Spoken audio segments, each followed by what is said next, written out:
All right, here we go. Putting a boot in the football and getting started again. Brand new week here of the Steve Gruber Show. The Steve Gruber Show often results in extended periods of American pride, optimism, and uncontrollable enthusiasm about the future of this country. Kicking off the live broadcast day on Real America's Voice and MTN, reaching a growing global audience. It is the Steve Gruber Show, a no panic zone. Here are three big things you need to know to start this week and this hour. Number one, the chair of the DNC says he cannot do his job because David Hogg, the vice chair, is getting all the attention for his antics and bizarre demands. Number two, ABC News suspends one of its veteran reporters after he goes on an unhinged rant against President Trump and Stephen Miller online. Just more proof of what the media has become. And number three, the National Guard deployed to quell violent riots targeting federal agents trying to do their jobs in greater Los Angeles. President Trump ordering 2,000 National Guard troops to the City of Angels in an effort to quiet the upheaval. Of course, by doing so, he has fueled liberal rage about sending illegal aliens out of the country, especially those that have committed violent crimes here in America. Those are the pals of the left. And by doing so, he's triggered the left with ridiculous attacks about this being unprecedented and so forth, which, of course, is not true. In fact, in 1957, President Dwight David Eisenhower actually took the National Guard thing a step further by removing them from the control of the governor of Arkansas altogether, federalizing the troops to ensure the Little Rock nine black kids were allowed to attend public school there in a previously segregated high school. There really is nothing new under the sun, but the left will lie through its teeth to make you think there is, and it just creates a bigger feud between Governor Gavin Newsom and President Trump, of course. Listen to this.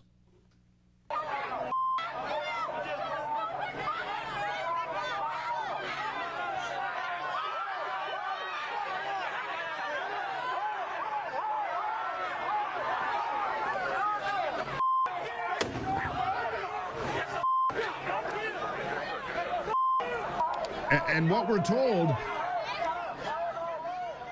is that it's all under control, all this that you're seeing. The riots are under control, wild rioting in the streets, federal officers being attacked. And Gavin Newsom and CNN and MSNBC and the New York Times tell you this is all under control. Look, they're throwing rocks at federal agents. They have Molotov cocktails and, of course, the ubiquitous Mexican flags to wrap themselves in. Not American flags. Mexican flags. I'm going to get back to all of this. I will get back to all of this as it continues to make headlines and continues to get a bit worse. But I want to start with another major feud because nothing good aside from morbid entertainment value about the world's richest man and the world's most powerful man feuding online. It does seem that things are simmering down, though I did just see a brand new post from Elon Musk that I must share with you because I want you to know. He says he was talking about character assassination. Nobody's done more to assassinate my character than me, basically, was the takeaway. But he's been writing a number of tweets. Anyhow, the most powerful man in the world feuding with the richest. Things are simmering down. Like I said, Elon has deleted most, if not all, of his petty, insane tweets against President Trump. And President Trump says he has more important things to focus on than worrying about what Elon Musk is doing. Listen to this. What's your view on Elon Musk as of today? I mean, have you heard from him at all? Is your Honestly, team? I've been so busy working on China, working on Russia, working on Iran, working on so many. I'm not thinking about Elon. You know, I just wish him well. I don't want to talk about problems. I think that I think the United States had problems, and if you look at the numbers today, the numbers were unbelievable. The numbers were incredible. The numbers that came up today, the stock market went way up. The country's doing really well. Almost, I think, in a very short period of time, you're going to be saying doing better than it's ever done before. We have hundreds of plants coming in, a lot of jobs are being created. That's what happened this morning. You saw the jobs. And the nice part, they're not government jobs. They're jobs of people coming in and doing other things, including the leisure, hotel and leisures. Good stuff. A lot of good things are happening with our country. We're taking in billions of dollars of tariff money. The money is pouring in. And it hasn't even started yet, really, relatively. We're going to have a very successful country very soon. And Seems like a pretty gracious response to someone who accused him of being in cahoots with Jeffrey Epstein, to which, of course, there's no proof. Nothing like that at all. President Trump isn't stupid. He didn't get to where he is today without learning to do what's best in the bigger picture. He's not throwing out the baby with the bathwater. He's decided to stick this one out. Listen.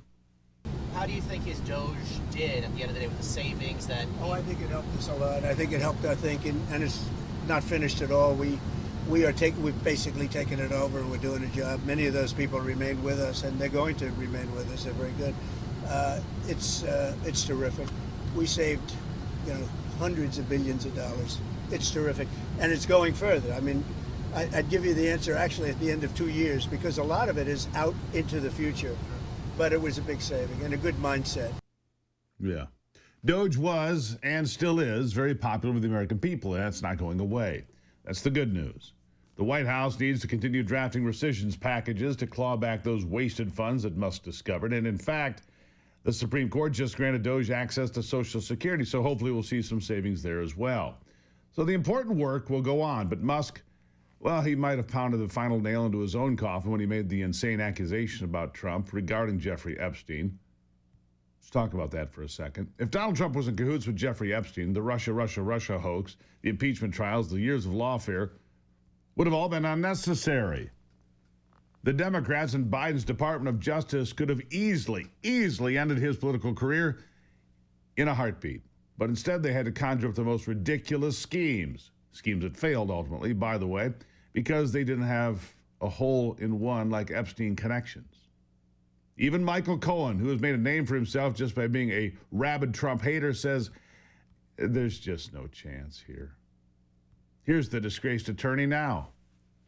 I think once Elon went so low in terms of talking about Epstein, and if we can stay on that topic for a quick second, look, I have extensive knowledge of Trump, being by his side for almost a decade and a half. Right. Let me dispel all of that notion. While he knew Jeffrey Epstein, and while, yes, he may be in the files in the form of Trump being in the black book, so were hundreds and hundreds of very name-worthy, influential individuals.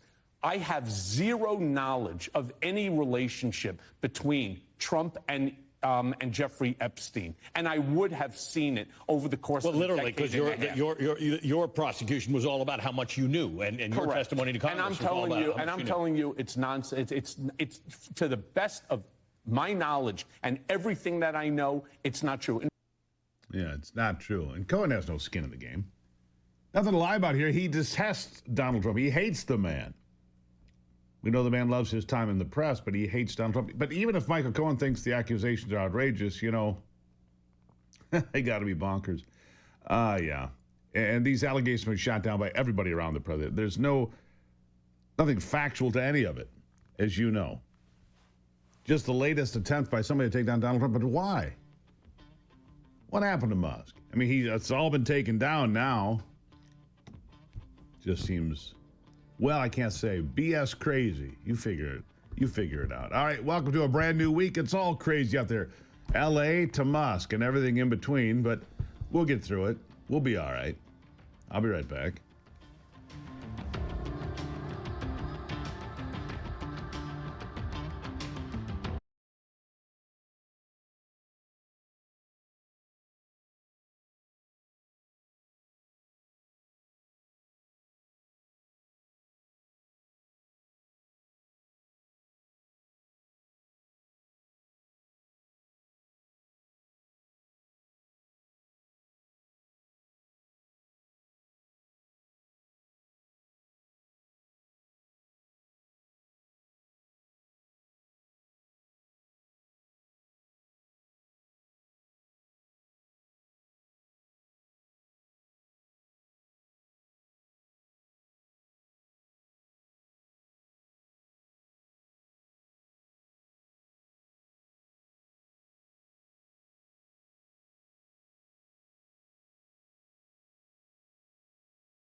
All right, here it is. Here's the tweet. It's outrageous how much character assassination has been directed at me, especially by me. That's from Elon Musk. That's right. It's outrageous how much character assassination has been directed at me, especially by me. J.D. Vance shot down allegations as well, remaining classy as ever. He did that with Theo Vaughn in a podcast. Listen to this. First of all, I'm the vice president to President Trump. My loyalties are always going to be with the president. Mm-hmm. And I think that Elon, he's an incredible entrepreneur. He's actually done, I think Doge was really good. This sort of effort to root out waste, fraud, and abuse in our country was really good. And look, man, I'm always going to be loyal to the president, and I hope that eventually Elon kind of comes back into the fold. Maybe that's not possible now because he's gone so nuclear. Yeah. I also think he made an astute observation of what we might call very reasonable frustration on Elon Musk's part with the one big beautiful bill, because it's the same thing. I'm frustrated with the one big beautiful bill with all the spending that is in there. You know, and so here's a bit more. Listen. Elon's new to politics, right? So his businesses are being attacked nonstop. They're literally like firebombing some of his cars. And by the way, we're looking into a lot of this stuff. I mean, some of that stuff we're looking into is an act of terrorism at the Department of Justice, because I think it is an act of terrorism. So I think part of it is this guy got into politics and has suffered a lot for it. But I mean, and I get the frustration there, and I get the frustration that, I mean, look, Congress, you got this spending bill. But the main purpose of the bill is not actually spending or cutting spending, though it does cut a lot of spending. Mm-hmm. The main purpose of the bill is to prevent the biggest tax increase. But I understand, like, it's a good bill. It's not a perfect bill. Like the process in D.C., if you're a business leader, you probably get frustrated with that process because it's more, bureaucratic. It's more slow moving. Yeah. So I think there's just some frustrations there. But I really, man, I think it's a huge mistake for him to go after the president like that. And I think that if he and the president are in some blood feud, most importantly, it's going to be bad for the country. But I don't think it's going to be good for Elon either. It's not good for Elon at all. He's right. It's not good for the country, of course. Democrats jumping at this, hoping to exploit the feud for their own purposes, which is why I think it's a good thing that Trump seems to be putting the hostility to bed. He's putting it aside. As for Elon, he might be changing his mind on the whole bill that started this whole spat off in the first place. Adam Schiff posted a criticism of the bill on X, captioning it, quote, "I can't believe I'm saying this, but Elon Musk is right." Musk responded on the platform, quote, "Few things could convince me to reconsider my position more than Adam Schiff agreeing with me." It's a great point. If Shifty Schiff was right about the tax cuts only benefiting the wealthiest of Americans, don't you think that Musk would have been gung-ho about it in the first place? Maybe, maybe not. Democrats hope that this infighting would boost their popularity with Americans, but frankly, they're still barely above water, especially now that they have to backpedal on their outrageous defense of MS-13 gangbanger Kilmar Abreu Garcia. All thanks to this incredible revelation out of the Department of Justice. Oh, yeah, listen to this. The grand jury found that over the past 9 years, Abreu Garcia has played a significant role in an alien smuggling ring. They found this was his full-time job, not a contractor. He was a smuggler of humans and children and women. That's right. The Democrats' hero is human smuggler Abreu Garcia. They're getting their wish. He's back in the United States now, but also he can serve a prison sentence here because he's going on trial for those very crimes. The grand jury returned the indictment. He will spend the rest of his life in prison here. So there you go. Now the left is hoping we don't remember what they used taxpayer dollars to fly to El Salvador, have margaritas and tacos with a man. Good thing we have the internet. Good thing we have the internet. Watch this. She especially focused on the idea that Democrats defended Kilmar Abreu Garcia, even though he, of course, is alleged to have committed these crimes. Do you think that Democrats risk politically playing into the president's hands by focusing on this case? First of all, I don't know of a single Democrat who defended him. He was falsely arrested and removed from the country. So now they're making up all this stuff about MS-13. Or, let's say he was responsible for the January 6th attack and he coordinated the assault on 140 police officers. They're making up things against a guy who's never been prosecuted, much less convicted of anything criminal.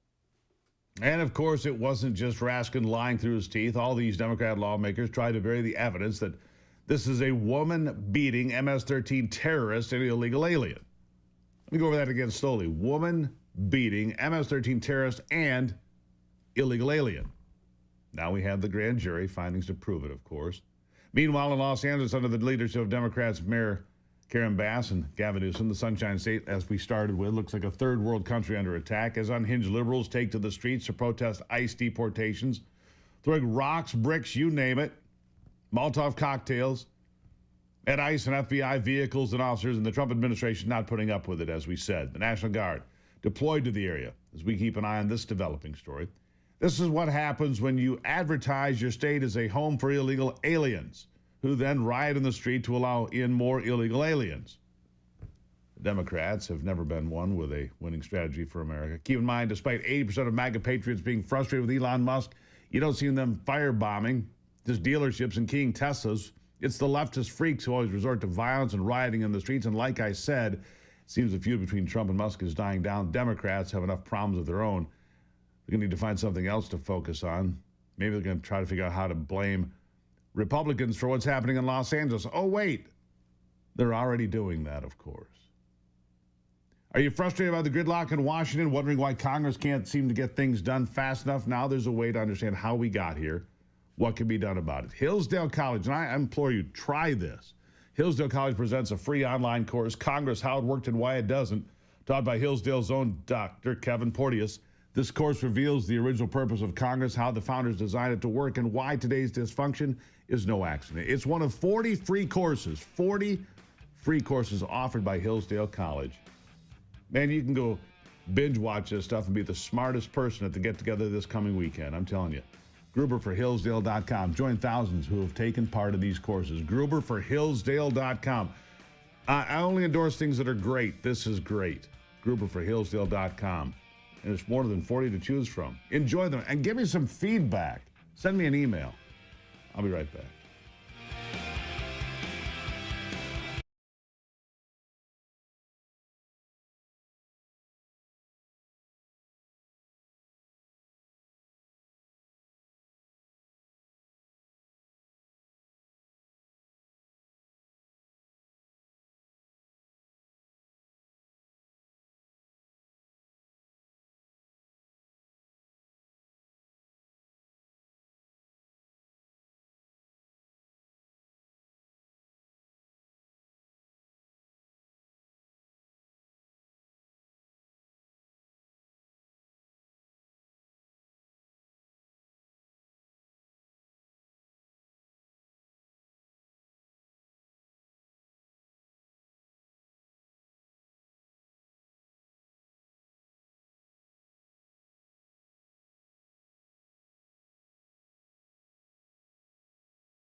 All right, a couple of stories. I'll get to Scott Pelley in 60 Minutes here a bit later, but first let's hear this one. ABC's Terry Moran, he's been on the air for a very long time. Terry Moran's been on the air for a very long time. He's been suspended after posting anti-Trump vitriol, anti-America vitriol. Went after Donald Trump and Stephen Miller. Miller is a man who is richly endowed with the capacity for hatred. He's a world-class hater. You can see this just by looking at him because you can see that his hatreds are his spiritual nourishment. He eats hate. Trump is a world-class hater, but his hatred is only a means to an end. And that end is his own glorification. That is his spiritual nourishment. Terry Moran, ABC News correspondent. Really? They suspended him. He should not have a job. Sorry, Terry, but you're out. Well, corrupt elites got rich off from cryptocurrencies. Hardworking Americans and patriots were almost always left behind, but not anymore. Block Trust IRA is changing that, bringing the crypto opportunity to real Americans just like you. With crypto fueling President Trump's America First economic miracle, now is your chance to join the movement. Their Animus AI trading platform runs 24/7, crushing old school strategies and helping patriots like you to build serious wealth, just like the elites. It's been named the #1 crypto tech platform by Bitcoin Magazine. Block Trust IRA offers up to $200 million in protection, and the clients can see returns as high as 250%. Whether you're a teacher, a trucker, a retiree, or small business owner, this could be your time. Get up to $2,500 in bonus crypto when you sign up now. Just go to SteveGruberCrypto.com. SteveGruberCrypto.com, making retirement great again, and you can learn more about this. All right, coming up next, Will Chamberlain will be here, senior counsel at the Article 3 Project. President Trump nailed it by nominating Emil Bove. Emil Bove. And the establishment meltdown is pretty much showing how clear and true that is. We'll take a look at it when we come back here. Good to have you as we kick off another brand new week. It is the Steve Gruber Show.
Back to it now, and picking up the conversation in a place I think we need to be, and that is activist judges. We see it in the headlines every day. These jurists think that they are, well, they think that they are the legislator. They think they are the chief executive. They think they are the arbiter of all. Not the way it's supposed to work. And so that's why this next article on the Daily Caller from my next guest, Will Chamberlain, caught my attention. He is the senior counsel at the Article 3 Project. Will, thank you for being here. Thank you for having me, Steve. and it caught my attention because you point out that President Trump nominated Emil Bove to the U.S. Court of Appeals for the Third Circuit, and you said it's a challenge to these risk-adverse mindset. I'm going to call them rhinos for what they are. You know, people that just want to go with the status quo. Look, on the Supreme Court, they say it's a 6-3 court. That's not true. There are two true conservatives in the Supreme Court, Thomas and Alito. And after that, on any given day, it's a coin toss to me. So having true conservatives out there that care about doing their job, this is a deviation, and it has people kind of, has them freaked out, doesn't it? Yeah, I mean, Emil Bove is a really excellent candidate for the Third Circuit. He was President Trump's lawyer and helped him defeat all the lawfare against him. He was the acting deputy attorney general, so the acting number 2 in the entire Department of Justice. Before representing President Trump, he was a federal prosecutor in New York for over 10 years and worked on a number of high-profile cases, rose to run, I think, the counter drug and terrorism group in the SDNY.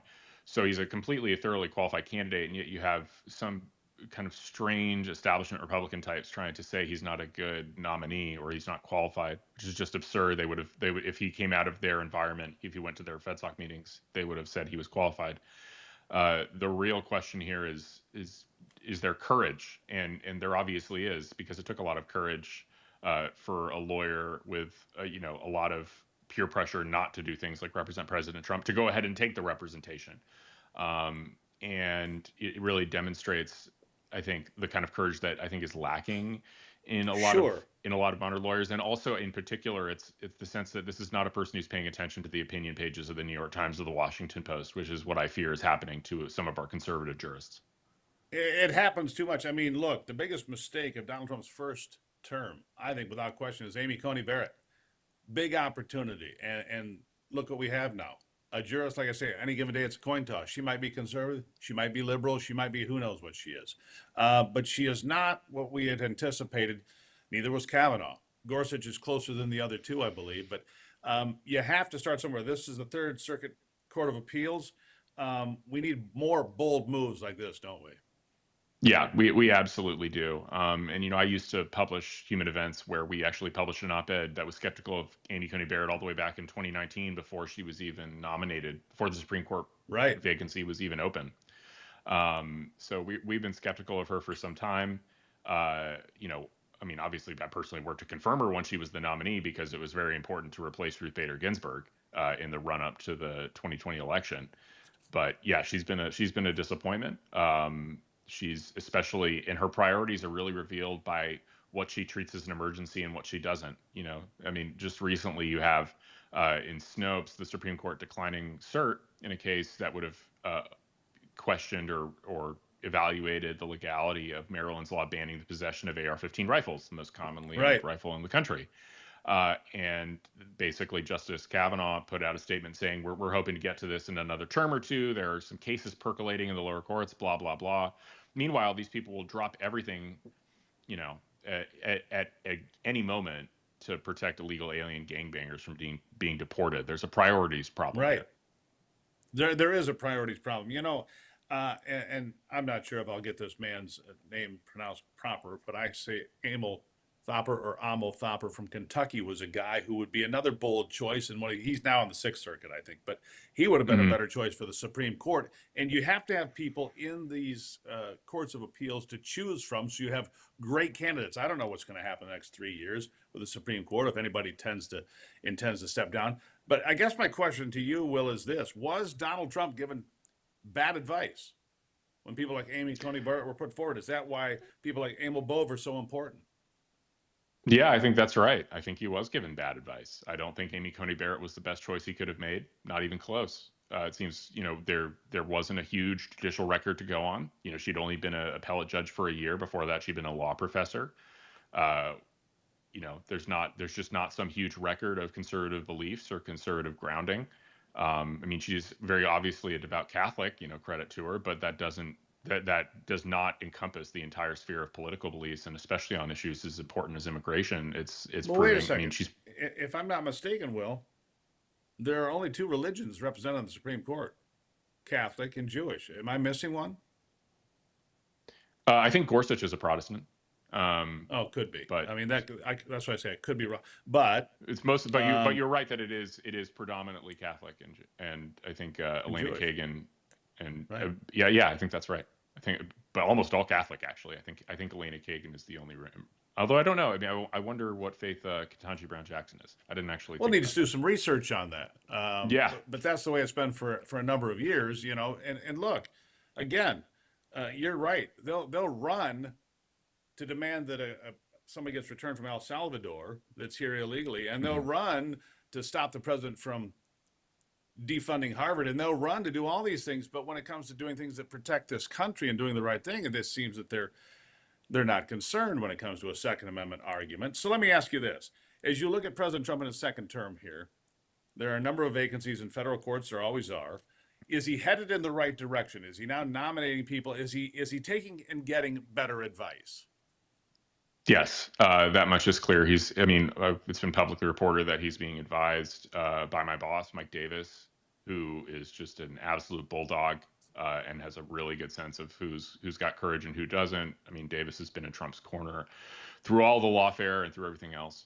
And Emil Bove is a really good example of him having a good handle on who's going to actually have that kind of courage, I think. And you're seeing a lot of that. The second Trump administration is a lot more aggressive and is actually doing the things that Trump wants. I think Trump sort of came into power in 2016, new to politics in many ways, didn't have a lot of friends in D.C., didn't know who to trust. Didn't have any friends in D.C. Exactly. I think it's fair. Yeah, and, he was a New York guy, not a D.C. guy. Yeah. When you see how effective he's being so quickly, and I mean, it's not that he was ineffective in his first term, but the victory of, say reducing illegal border crossings by 95% in 3 months, that's a remarkable policy victory, and a really impressive accomplishment that we just gloss over. But it's a very dramatic achievement.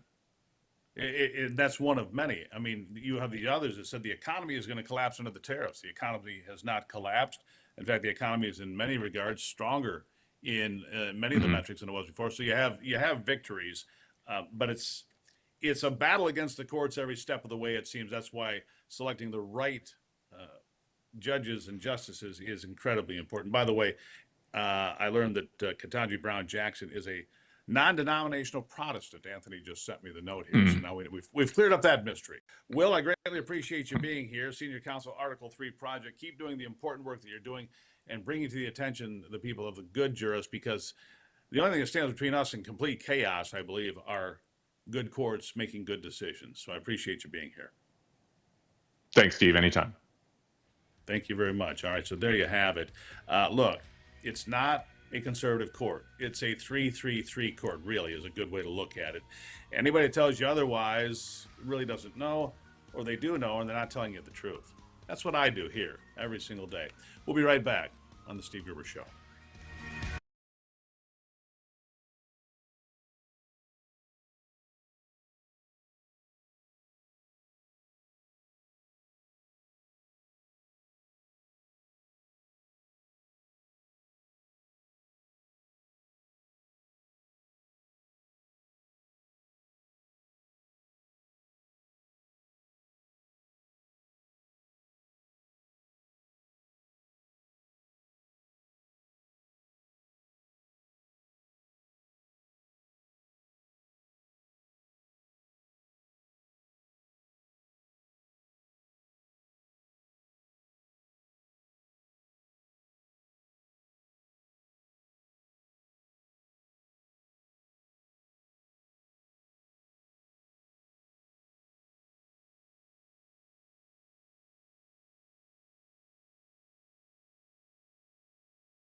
Well, they told us it was going to be the worst April like since 1932. That didn't turn out to be accurate.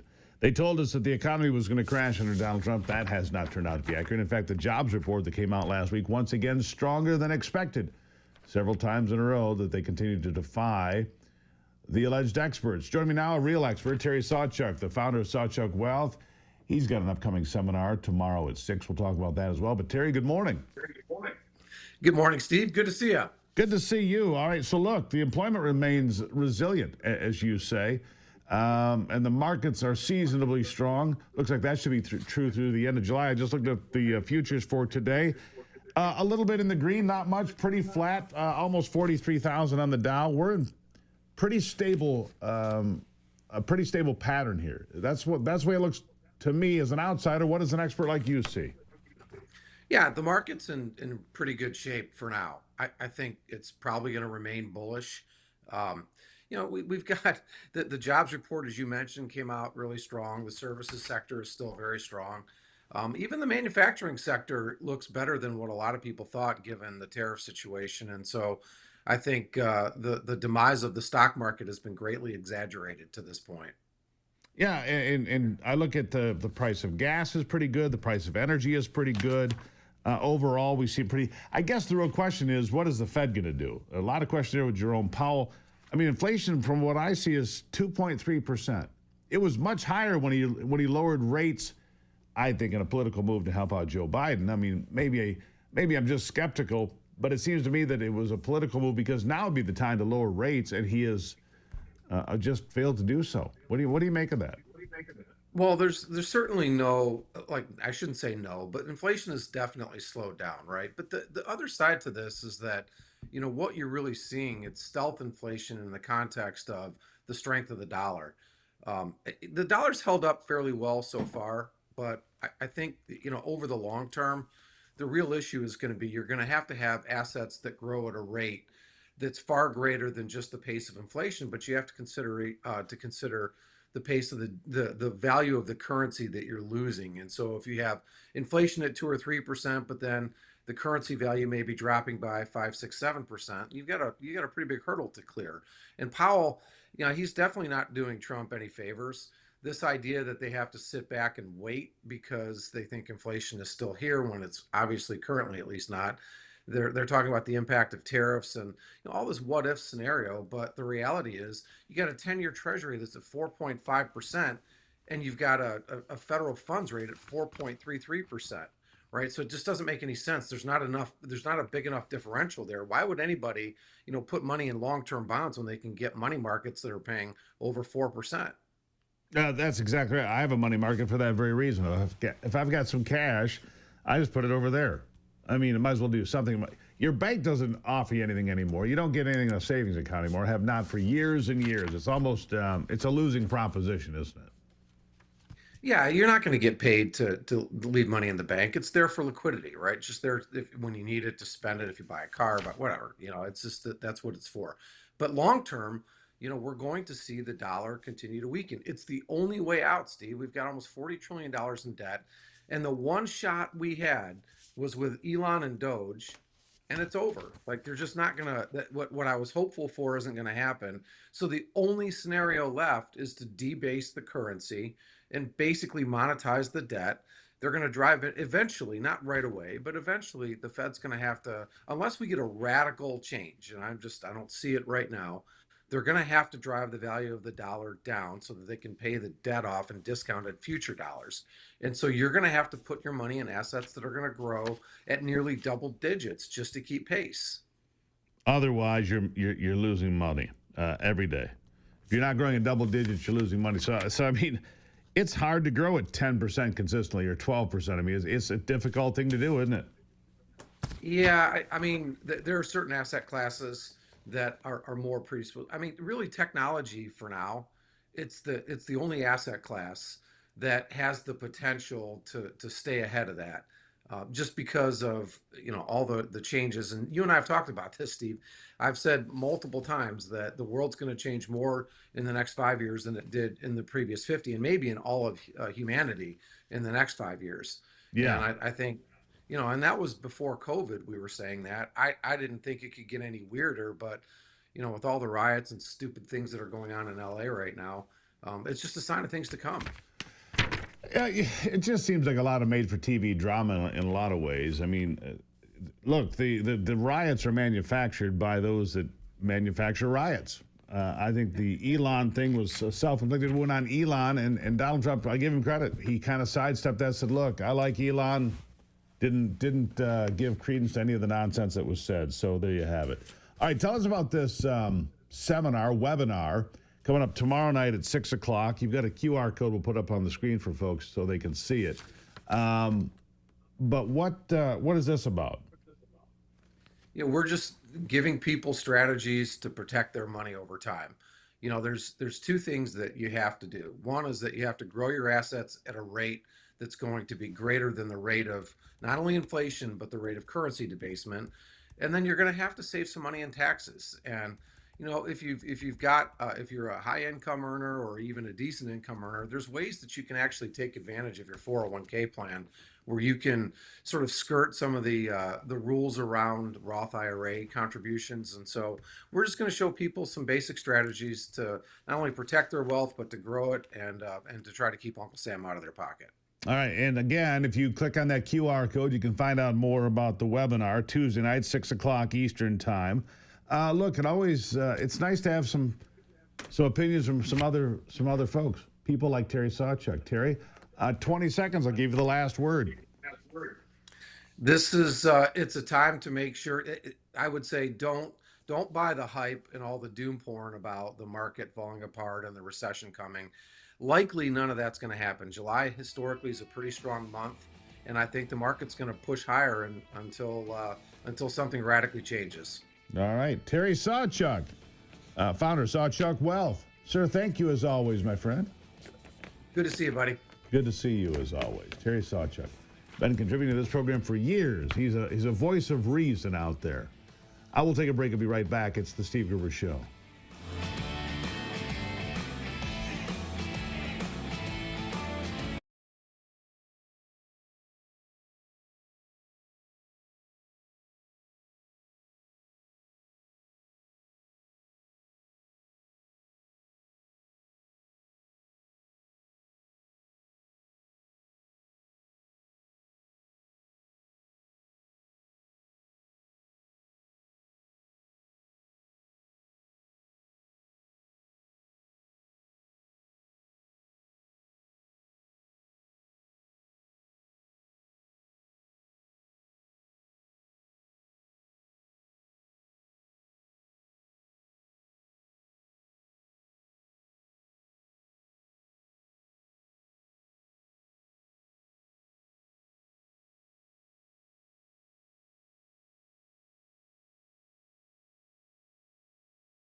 Well, as I mentioned off the top of the program, the DNC chair, his name is Ken Martin. Right? His name is Ken Martin. He's on social media almost crying over the weekend because he says the vice chair, David Hogg, the anti-gun activist, makes it impossible to lead the party. No one knows who the hell I am, he says. That's right, Mr. Martin. Ken Martin, we don't really know who you are. We know who David Hogg is. The approval ratings of the Democrat Party are terrible. I'll be very honest with you. For the first time in my 100 days on this job, the other night I said to myself for the first time, I don't know if I want to do this anymore. He admitted that in leaked audio May the 15th. He was like the DNC chair was Ken Martin. I don't even know his name. David, Ken, whatever his name is. No one knows who the hell I am right now. I'm trying to get my sea legs underneath me and actually develop any amount of credibility so I can go out there and raise the money and do the job I need to put ourselves in a position to win. Good luck, Ken Martin. Seems a little upset, and maybe he should be, because nobody cares who he is. But they know who David Hogg is. The message that he's out there with, everybody knows who he is, right? Right. That's right. Nobody knows who he is. All right. Could your health issues be caused by an invisible enemy? Fatigue, bloating, brain fog? What if parasites are the real culprit? I was digging into parasite cleanses when I came across a video from trusted doctors that mentioned that problem. That's right. The ivermectin and mebendazole are two powerful anti-pathogens. What's even more fascinating, these medications are frequently used in oncology to treat cancer patients. Did you know that? They have anti-pathogenic properties that stunt the growth of harmful invaders that even have the potential to slow down abnormal cell growth. Did you know 60 million Americans have parasites? That's scary. That's why I'm doing this cleanse with the wellness company. Ivermectin, mebendazole. Yeah, I'm doing it. I'm like day 15 or 18. I've lost track of it. But the wellness company has a solution for you. Ivermectin, mebendazole. It's the hottest thing out there right now. Right, all you have to do is go find out more at twc.health/Gruber. twc.health/Gruber. You'll save $60 and get free shipping right now at twc.health/Gruber. Hi, I'm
All right, kicking it off again. Another big hour here from Studio G now that I'm back in for a few days here.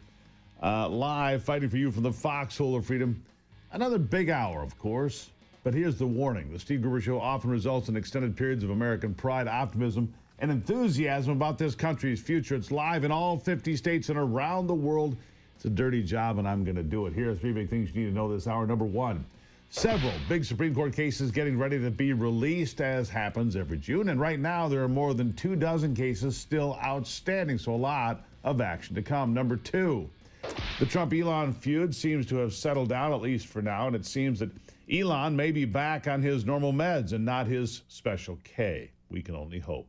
And number three, let's talk more about these mostly peaceful protests and mostly peaceful riots and the federalizing of the National Guard. First of all, these are not protests. These are riots by definition. Protests become riots when chunks of concrete are being thrown at cops, cars are being set on fire, and stores are being looted. Do you get it? Do you understand how one is not the other? Peaceful protests involve signs and chanting. How much evidence should we wade through today? Well, let's start right here. More attacks on police. This is from yesterday afternoon, Los Angeles, California. Here, enjoy. Okay, so everybody is like running off right now. I'm not sure why. I can see just down the street. My photographer can move with me a little bit. There's a huge group of people marching down the street right now, and you can see this might be what we've seen before. Oh, look at that, Andy. If you can just scoot over to the right, look over here to the right. You can see there's a protester squaring off with law enforcement right now. Can you see that? So there you have, okay, we're hearing the flashbangs. We're hearing the flashbangs right now. This is what we've been seeing night after night. These clashes, some of these violent protesters squaring off with law enforcement. You have that law enforcement and riot gear there. You could see them with their shields. They're forming a line. They're doing what they can to protect themselves from these protesters. Squaring off with law enforcement. Squaring off with law enforcement. Sound like a protest to you or a riot? Let's go through the checklist. If they're squaring off with law enforcement, that means they're getting ready to fight. If they're getting ready to fight, that's no longer a protest. That's a riot by definition. Now, let's check in on crazy Maxine Waters. She was all over the place in these events. And she shows up to demand entry into a closed law enforcement facility. She closed up and by the authority vested in me, being a member of Congress, I demand you let me in. They laughed and closed the door in front of her, but I thought I'd share it with you. Here it is. No, I want you to, hello. Congresswoman Waters, I just came to use my congressional authority to check on David. Ma'am, our lobby is secure right now to all visitors. Excuse me, I need to get in. Contact our public apparel. I need to get in.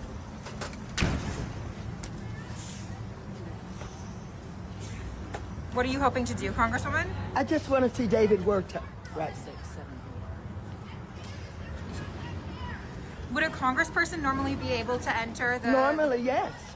What is happening here? Well, there were some of the authorities, I don't know who they were, and I'm trying to get in to see David Werta, who they have arrested. He is the head of SEIU local union here. I don't know why he was targeted. I don't know what they're doing with him. I don't know whether they're going to deport him. I want to report back to my caucus about what's happening, but they have... Yeah, and she wants just to demand under the vested congressional power or some damn thing. Maxine's obviously off her meds as well, clearly. She's also 116 years old. Democrats do better. It's embarrassing, really, how rioters are attacking police. Back to that portion of it.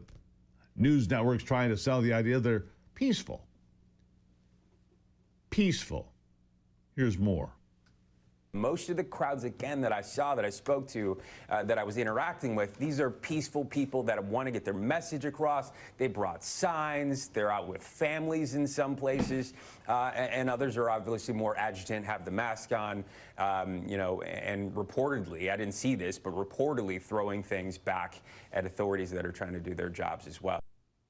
Yeah. What I saw were numerous police cars that had been destroyed by chunks of concrete being thrown off overpasses, right? Police cars that had been tagged, that means spray painted. Officers had been injured, many of them, dozens of them, in fact. Yeah, wild rioting in the streets. Wild rioting in the streets, and they continue to say, well, it's mostly peaceful. Right. And this idea that this is unprecedented, that Donald Trump would send in federalized National Guard troops, is not unprecedented. Dwight Eisenhower did it in 1957 to Little Rock, Arkansas. The governor there had put the National Guard around a public school and said, no black kids allowed, period. Wasn't going to let them in. The Little Rock nine black students. Yeah. After Brown versus Board of Education in 1954. These students showed up at the steps of the school in 1957, and the governor said, absolutely not. And so President Eisenhower federalized the troops, ordered those students inside to begin their education, which they got, desegregated the schools, which they got.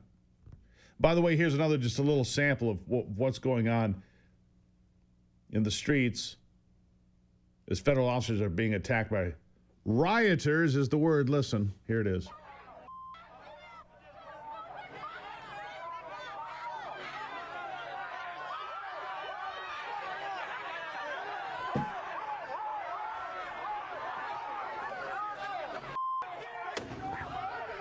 Yeah. Peaceful protesters? No, not exactly. These are not peaceful protesters. And why the ubiquitous Mexican flags? They want to say how awful America is while waving Mexican flags. That in and of itself ought to be reason to kick these people out, in my estimation. Anyhow, there you have it. Just unbelievable. Just unbelievable behavior from these folks. And I think that if you do some polling here, I mean, it's not going to get great response, but I think Donald Trump, on balance, is going to get the support of the American people. These used to be great American cities. They've been destroyed. They have been destroyed by leftist policies. It just really is that simple. By the way, when you fire up every day, how about you fire up some 1775 coffee? Some is weak, coffee that is. Some is corporate. But then there's bold, high quality, built for those who refuse to compromise 1775 coffee. Hand-picked, high altitude, single origin beans roasted to perfection. No toxins, no shortcuts. Just damn good coffee. It's what's in my cup every single day. If you want in, go to 1775coffee.com/Gruber. You'll save 10%. Start your morning off right. And for every dollar you spend, $30,000 in cash and a Cybertruck. You'll be entered to win that stuff. 1775 coffee. Don't miss it. We'll be right back.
She's on hold now.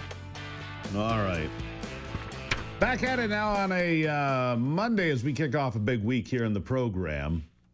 Here's something, and this should ring true today as much as it did 100 years ago.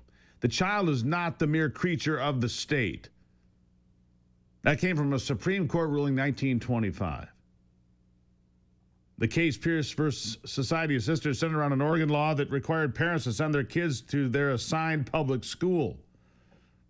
Two private schools filed suit against the law, which would have put them out of business. And on June 1st, 1925, the court ruled for those schools. Colleen Horonchek is a policy analyst with the Cato Institute Center for Educational Freedom. She joins me now on this. It's a momentous 100 years, but you wonder today as the schools continue to try to indoctrinate your children if they've lost sight of this. Colleen, welcome back to the program. Good morning. Thanks for having me. So the child is not a mere creature of the state. Interesting, this Pierce versus Society of Sisters. Say that again? You stole my punchline with that. Well, it's true. And here we are in a day and age when indoctrination is, I don't even know if 100 years ago they could have imagined such a thing as we see in public schools today, could they? It's very unlikely because it's very much opposite of what they were trying to do with public schools, where they were trying to kind of Americanize people. So, I guess you could argue that that was a form of indoctrination too, but a very different one than what they've gotten in recent years for sure. Well, Americanize, if you mean, we learned about American history. We learned about people like George Washington and Abraham Lincoln and great Americans from our past, if that's what you mean. If that's Americanization, we could use a lot more of that today because we have people that hate this country because they're taught to hate this country. I mean, you just look at what's happening in Los Angeles right now. You've got people that professionally, their career choice is to hate America. It's bizarre to me. It really is. I mean, I grew up in a time when we would compare and contrast, but on balance, America always comes out on top. In any fair comparison, does it not? Right. I'm definitely a big fan of our country, but I think when it comes to education, I don't really want the government trying to indoctrinate my kids in any form. So that's why I favor an educational freedom approach where parents are choosing their schools. And I think ultimately most people would choose schools that weren't teaching that stuff. So I think it'll come out well in the end. But I do think that a cornerstone of our country is, of course, individual liberty and limited government. And I think that the current government-run school system completely flies in the face of that. What do you mean by that? Because the government-run schools are controlled by unions, so they give a left-of-center delivery on. I mean, this is not even really up for discussion. You look at the unions have a remarkable control over our school system and the educational system in the public setting, and you get people like Howard Zinn being taught in our schools. Talk about indoctrination, about hate America. Howard Zinn, maybe the worst thing that ever happened to American schools when it came to American history, the People's History of the United States, which is a terrible book and shows just a very biased approach to America. Where would you put that? How would you look at that? Right. What I'm saying is that people like to cite the public school system as being some cornerstone of democracy, and I just disagree with that. I think that freedom is much more the cornerstone of our country, and having people mandated to go to schools that are run by the government, as you mentioned, with a lot of control by the unions, it just doesn't fit with the rest of America. I agree with that. And that's why, for me, educational choice, educational freedom is so crucial, because you have every state does mandate kids attend school, and typically that means the school that the government runs that you happen to be assigned to. But where I come from, politically and policy-wise, where I'm coming from is that we need more freedom in that, and that's really going to help. I think it will help America kind of across the board, because instead of having everybody go through this one-size-fits-all system where the government is the provider of education, when we break that monopoly up, I think that it's going to be I think that we'll find that future generations of America are much more embracing of the good of America versus the ills. When did that happen, by the way? Well, I mean, when this country started, obviously there weren't government schools running everything. When did government schools basically become the creation they are today? Well, interestingly, it came out of a big factor of it was an anti-immigration sentiment, and especially an anti-Catholic sentiment when Irish Catholics were streaming into the country and people wanted to retain the Protestant ethos of early America. And so in the 1850s, when it was 1852, Massachusetts passed the first compulsory schooling law, and it just kind of followed suit from that. Some of it was congressional pressure, some of it was congressional mandate, some of it was just people caught up in this. And by the early 1900s, like 1918, all of the states had it. And I mean, even before that, there was a push for some government involvement, but historically that's meant funding, not provision. And most countries, most democracies in the world actually do. I think we might have lost her there, but that's okay. Greatly appreciate the conversation today. The child is not the mere creature of the state. That's your takeaway for today. That'll be on the test on Friday, so make sure you have that in your notes. It came from the 1925 case Pierce versus Society of Sisters. Education for you here today. The voice of reason. That'd be me. Right here on the Steve Gruber Show. We'll be right back.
We talked about this last week, but Donald Trump and his team rejected a $15 million offer to settle his lawsuit with CBS News. They said, yeah, no thanks.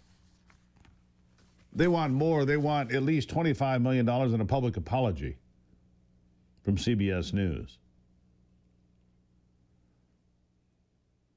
And 60 Minutes correspondent Scott Pelley, an outspoken critic and Donald Trump hater, says that such a settlement would be very damaging. It would be very damaging to CBS, to Paramount, to the reputation of those companies, Pelley said during a conversation with CNN's Anderson Cooper. Cooper also appears on 60 Minutes from time to time. They also discussed the former show producer Bill Owens resigning and leaving in April. Bill's decision to resign may not have been much of a decision for him because he was always the first person to defend the independence of 60 Minutes. Bill didn't work for Paramount. Bill worked for our viewers, and he felt very keenly about that. And so I'm not sure Bill had any choice once the corporation began to meddle in his decisions about the editorial content or just place pressure in that area. Bill felt that he didn't have the independence that honest journalism requires. Scott Pelley doesn't know anything about honest journalism. Sorry to say, I find him to be a mouthpiece.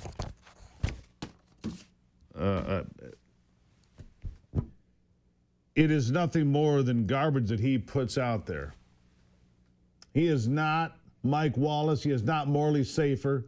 He's not any of the greats of CBS or 60 Minutes. Scott Pelley is not even a shadow of those people. Scott Pelley is an embarrassment to 60 Minutes. So is Anderson Cooper, for that matter. Although Anderson Cooper might be marginally better, actually. Marginally better. When we come back, J.T. Young, author of the recent book, Unprecedented Assault, How Big Government Unleashed America's Socialist Left, from Real Clear Publishing. We'll talk about it coming up. Glad you're here on a Monday. We've got a lot to cover here today, so it's important that you're here with us on the Steve Gruber Show. Find out more at stevegruber.com. Read some great articles by Liberty Page. If you're not reading Liberty Page every day, you are missing out. I'll be right back.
All right, hey, it's remarkable to me that NPR and PBS continue to scream about the money they get. About 10 or 15% of their budgets come from taxpayers, you and I, right? I've never agreed with it. I've always thought it was wrong. Why would we subsidize radio and television broadcasts in this country when radio and television subsidizes itself for a century or more now? right? I mean, let's be honest about that. J.T. Young is the author of the recent book, Unprecedented Assault, How Big Government Unleashed America's Socialist Left, from Real Clear Publishing. Has decades of experience in Congress, worked at the Department of Treasury, the Office of Management and Budget, and so much more. He joins me now, and his conversation says this: Democrats need NPR. They do need NPR, JT, because it's a propaganda arm for them, isn't it? It's absolutely, of course it is, and it's one of the few that they have left that's still functioning. Steve, we've seen, and certainly you know this better as you're in the center of the industry. You've just seen all the left's mouthpieces falling away. The huge losses, hundreds of millions of dollars from the Washington Post. Think a $50 million loss in the LA Times, MSNBC being spun off from Comcast. They're reeling, and they don't have a presence on radio. It's dominated by conservative talk. Sure is. Sorry. No, it sure is. It's dominated by conservative talk, just like this program. In places like Chicken Noodle News and MSNBC and the Washington Post, New York Times, they're not even a lot of what they put in there. Right. It's not even qualified to be in a bird cage. Well, maybe lining a bird cage, Steve. That's what I mean. Yeah. Go ahead. No, and you see them now. The Democrats are wanting to spend, I think, $20 million to try to find their own answer to losing male voters and their own version of a liberal podcast that will dominate. I mean, the problem here is both the message and the messengers. Yeah, that's exactly right. When you are out there and your message is men should play in women's sports and men can dress up as women and whatever, and you're not attracting male voters. I can't figure out why. What a shocking revelation. I mean, come on. It's the message and the messenger. Exactly right. Go ahead. Right. And so, what we see is now, I think for the first time, they really believe that Donald Trump and Republicans in Congress mean it, that they're going to cut funding to NPR, to the Corporation for Public Broadcasting, and they're up in arms, as you can expect they would be. And again, Steve, I think it's definitely they want to have NPR, but they really need it even more. This is one of the few venues that they have left to talk to themselves in their own language, in their own terms. Everywhere else, it's dying, and they know they can't compete in the free market, so they want an unfree market, and they want the government to pick up the dime to pay for that. Yeah, they want you and I to pay for that, which is not unusual, because I mean, you look at their playbook, right? Take the unions, for example. They'll take the union money and convert that into propaganda money, because they'll use the union money to back leftist candidates, right? As part of the playbook all the way through. Right. And I think, you've seen this, that the current administration is going after these funded propaganda machines that the left relies on. And the left is terrified of it. They know he means it. They've seen the evidence, and they know what the result will be if they don't have it any longer, which will be a lack of communication with themselves and their message dying in yet one more venue. Exactly. Here's the thing, and I'm going to real clear politics here. The fact of the matter is, Democrats have an approval rating of about 30%. And they say, well, Donald Trump's approval ratings aren't good. Actually, Donald Trump's approval ratings, according to the one poll you can trust, and to me that is Rasmussen, Donald Trump's approval ratings are pretty decent, actually. I think Rasmussen has him at 50-49, so he's plus one there. Qantas 49-48, he's plus one there.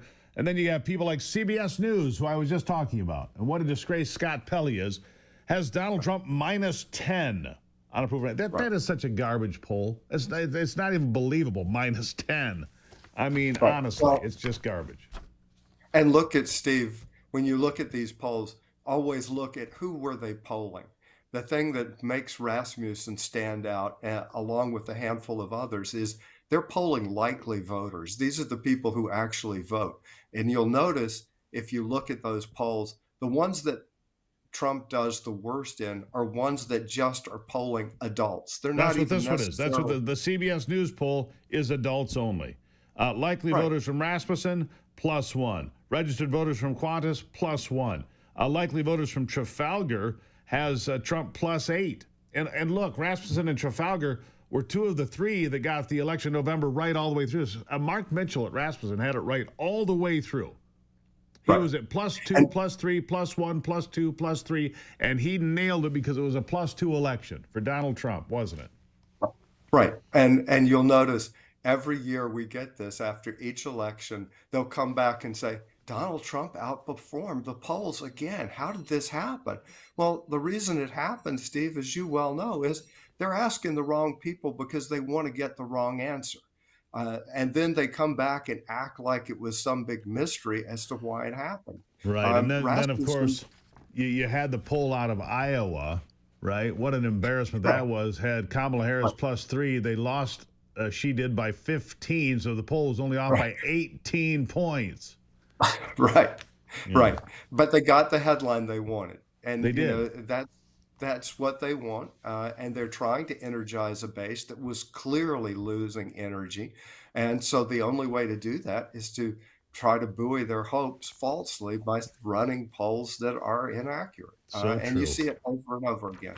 So true. JT, got to leave it right there. Greatly appreciate you being here. The Democrats need NPR. I don't. I mean, don't get me wrong. I like Nova. I like some of the NPR offerings. I don't mind them. All things considered, yeah, it's left of center. But do I listen? Sure, sometimes. But I would listen if they were privately funded just the same if I wanted to. JT Young, thank you, sir. Thank you. Greatly appreciate it. Yeah, I'm telling you, it is remarkable how far these folks will go. Is your title protected for your home? Because if not, there are scammers out there that will literally steal your home right out from under you. The FBI calls it house stealing. It's a growing real estate scam targeting American homeowners. It works pretty simple. They forge a signature on a document because they can find you online and figure out what you're doing. They pay a small fee, you file it with a local office, and then suddenly your title is out of your hands and in theirs. And then they can use that to take loans against the equity in your house, even sell the property behind your back. Yes, it happens. And you won't even know until the foreclosure notices start showing up. And then you're like, what's going on? And then boom, there it is. That's what these scammers are counting on. That's why I trust Home Title Lock. Their $1 million triple lock protection helps keep your home and equity safe. Here's what you get: immediate 24/7 monitoring of your property, urgent alerts if there are any changes, and if fraud should occur, their U.S.-based restoration team will spend up to $1 million to fix the fraud, restore your title at no additional cost. Here's the best part: I've teamed up with Home Title Lock to give you a free title history report. If you can find out if you're a victim already, it's a $250 value. Go to HometitleLock.com. Use the promo code Gruber. You'll save that money right now. HometitleLock.com. Promo code Gruber. Make sure you're not a victim. Get peace of mind right now. Tired of hard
All right, here, the FBI is looking for a suspect. They're willing to pay $50,000 for this suspect in Los Angeles.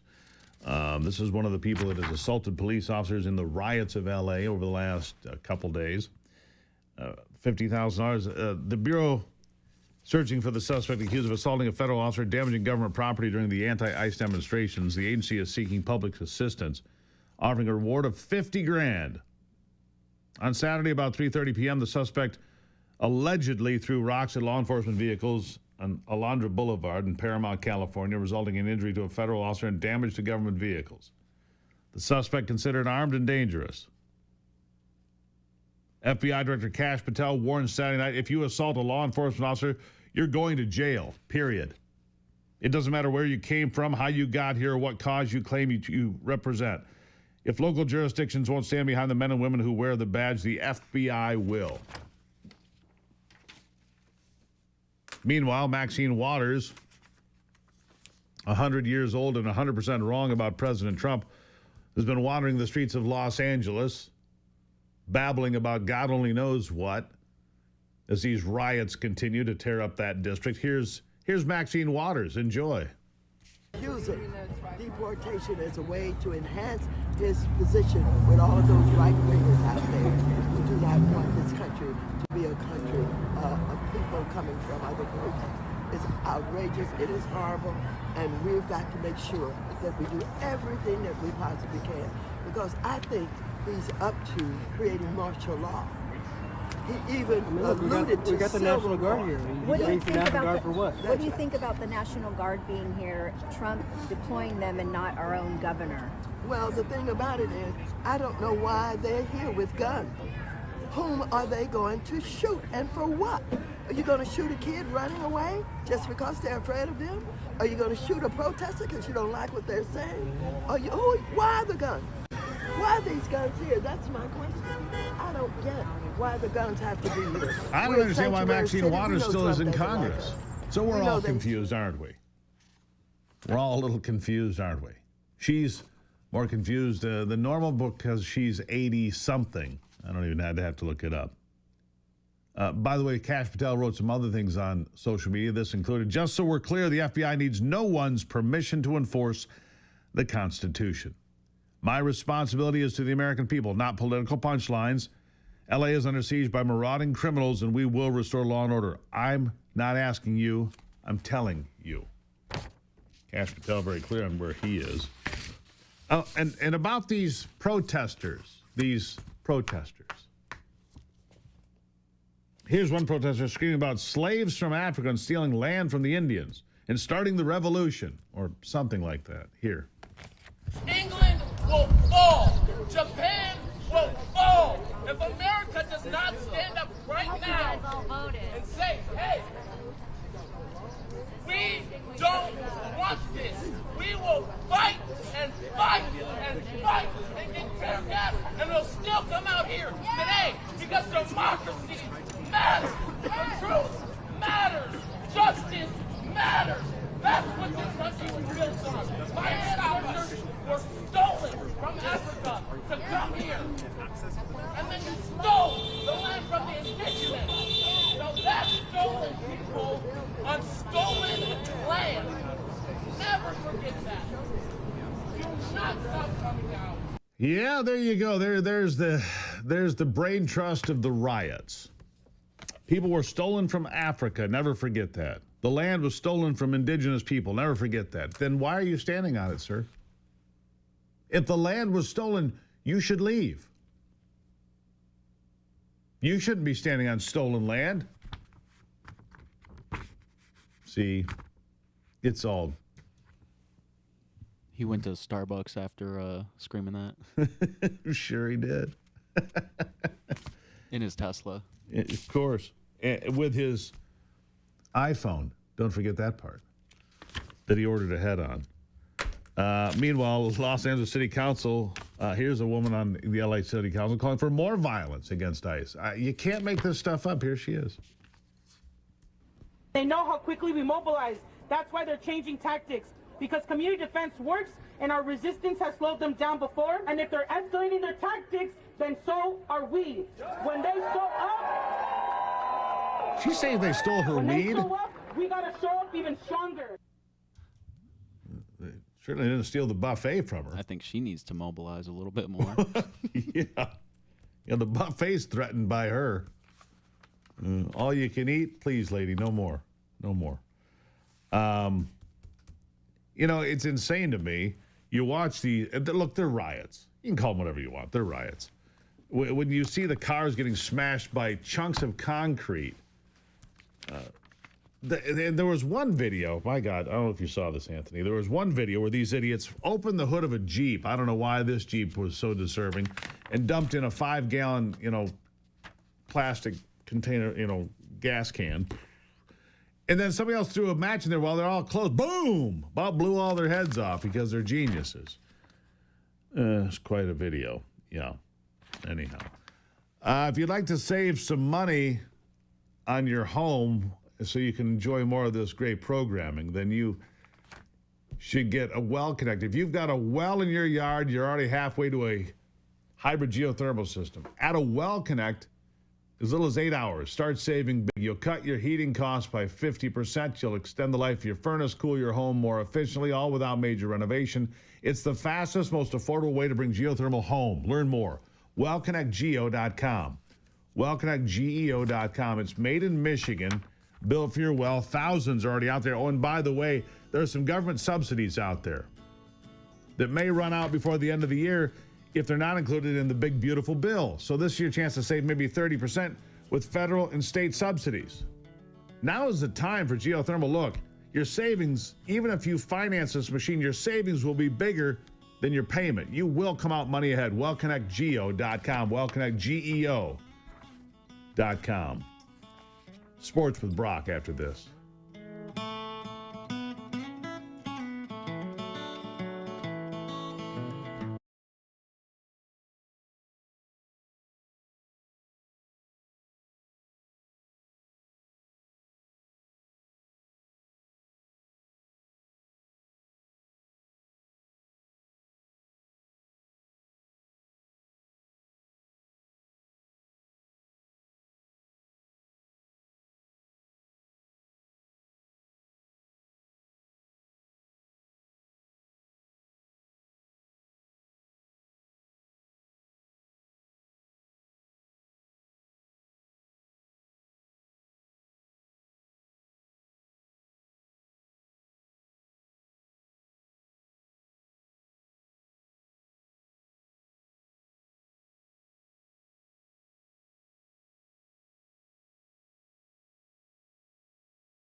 All right, time to check in on sports now with Brock Palmbush.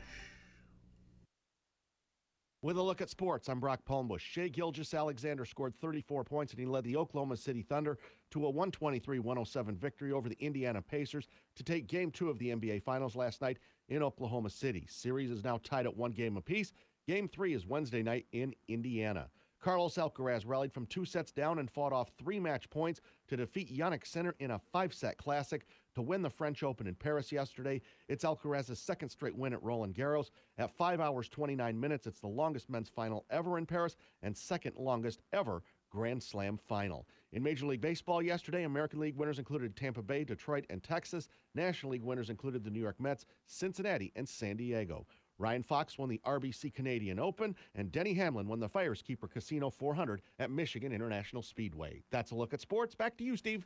All right, Brock, thank you for that. In New York, a boat captain. This is you got to be careful out there. I'm just going to tell you this right now. It's summertime. A lot of boaters out there having a good time, having fun. Don't be stupid. All right, don't be stupid. A captain's been charged with DWI after 22 were injured in a boat fire on the Bronx shoreline. This comes from WABC. The boat caught fire Saturday, and then Josh Brito, 33-year-old man from the Bronx, charged with DWI, reckless endangerment in connection to the boat fire. There you have it. Why'd that happen? Well, not sure, but a big fire and a big problem for a 33-year-old guy because he was out drinking. They got a fire on the boat. Maybe the fire was his fault. Maybe it wasn't. Doesn't matter. If you get drunk and drive your boat, bad things can happen. And if they do happen, it's on you. You've been warned. Look, just be smart out there. You know, drinking and boating, a lot of people like to go drink. I get it. I love it. Be careful. That's all I'm saying. Just be careful. All right, I need you back here tomorrow, so don't be an idiot. That's all. All right, fight's a good fight. We're going to take a break and get another hour in after this on the Steve Gruber Show.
Rolling on another brand new hour of the Steve Gruber Show. Glad to have you here. I am the voice of reason out there in a wilderness of strange stupidity.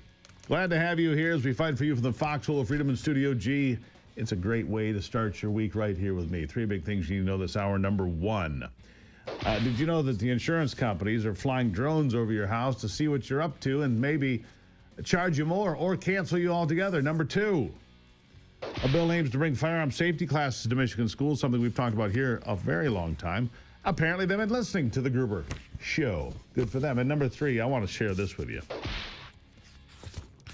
A warning, and look, it used to be, I just read the DNR site here in Michigan. It used to be that when they tested fish and told you what you should eat and what you shouldn't eat, they just put it face first into the grinder, right? Boom, ground the whole thing up. And then they would test it, right? Now, apparently, they're only testing fillets. And I bring this to your attention because there's a headline here at MichiganNewsSource.com. Toxic tides. Michigan expands PFAS fish warnings. Michigan just tripled the number of lakes and rivers where anglers are told not to eat the fish, even if they catch it themselves. The new Eat Safe Fish guidelines, released the 2nd of June by the Michigan Department of Health and Human Services, tighten the state's PFAS safety limits and trigger do not eat warnings on 98 water bodies statewide. That's up from 33 last year, according to Bridge, Michigan. Look. So it used to be that I had some issues with the way they tested fish. Now they test them differently. Mercury and PCBs are the biggest concern. Bluegill, by the way, are the best fish to eat out of Michigan waters. Many other fish have restrictions, consumption restrictions. And the Eat Safe Fish guideline is updated regularly.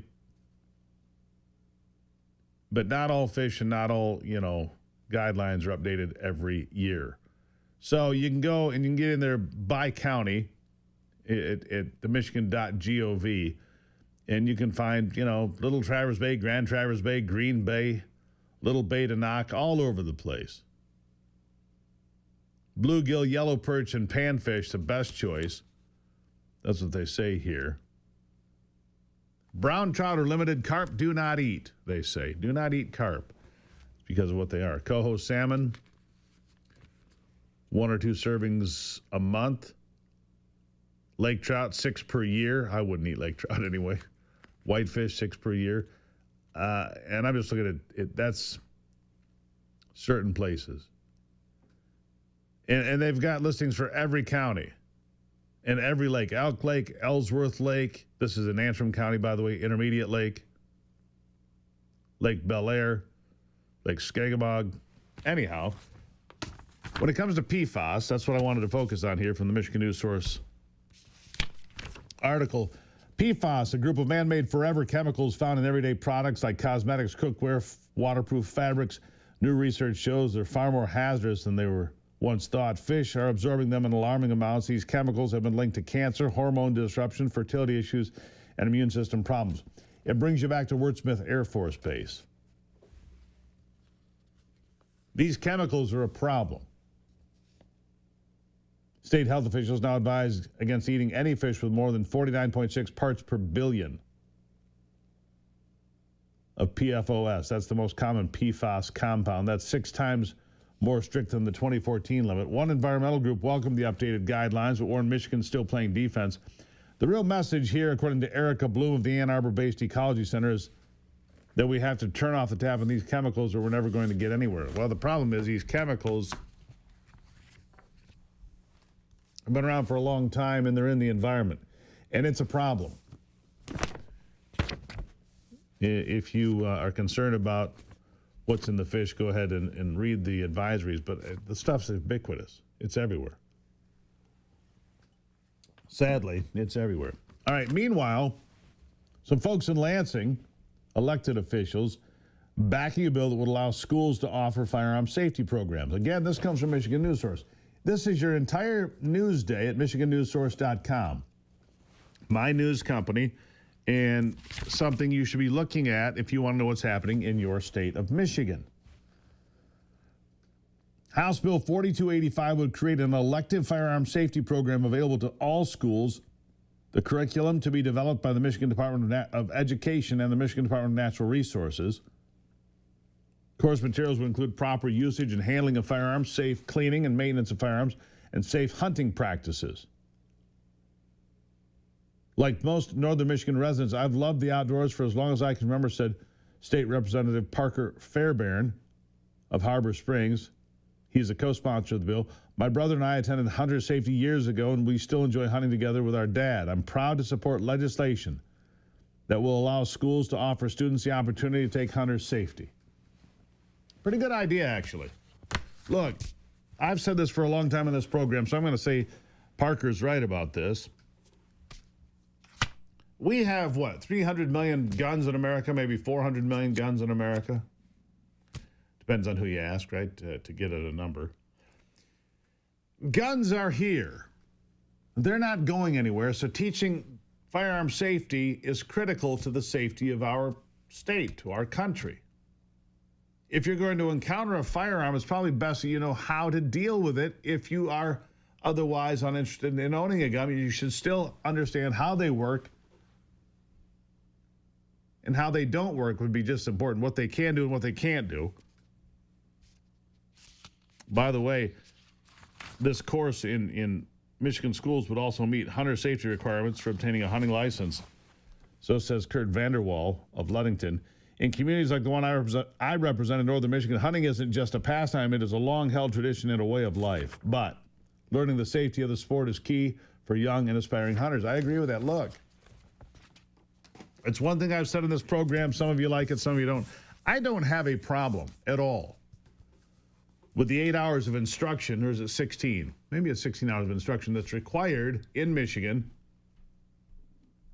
to get a concealed pistol license. I'm okay with that. I'm okay with people understanding how the equipment works. This whole idea of holding guns upside down, and, stupid stuff, don't do that. Understand the equipment, how it works, how to operate the equipment, just like being taught how to run a car down the road without running it into the ditch.